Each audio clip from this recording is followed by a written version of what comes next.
Untuk menguasai tubuh pemuda, wanita kaya mengajukan alasan tidak bisa memasang shower head, meminta pihak lain datang ke rumah untuk membantu. Pemuda sebenarnya ingin menolak setelah mendengar itu. Namun ketika dia melihat sosok wanita itu yang masih menarik, dia akhirnya duduk di mobil sport milik wanita kaya itu.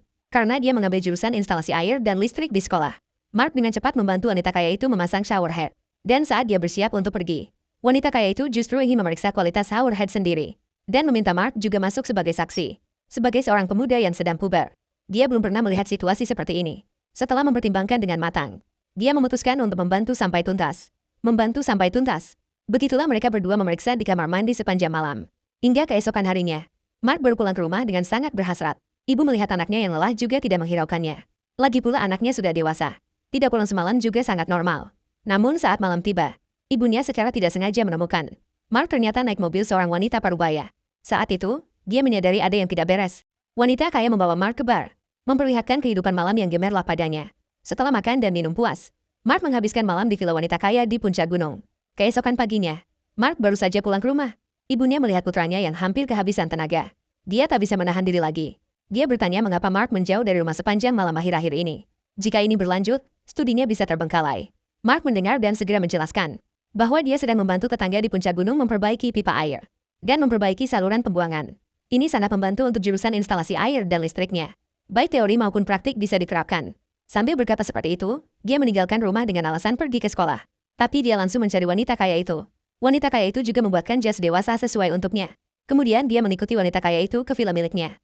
Untuk menghindari kecurigaan ibunya, Mark mulai datang di siang hari untuk memperbaiki saluran pembuangan wanita kaya itu. Saat malam tiba, ibu Mark sedang merapikan pakaian Mark. Dia secara tidak sengaja menemukan ponsel Mark. Dia melihat putranya berhubungan erat dengan seorang wanita bernama Anna. Dia segera menggunakan ponsel putranya untuk mengundang wanita itu ke rumahnya.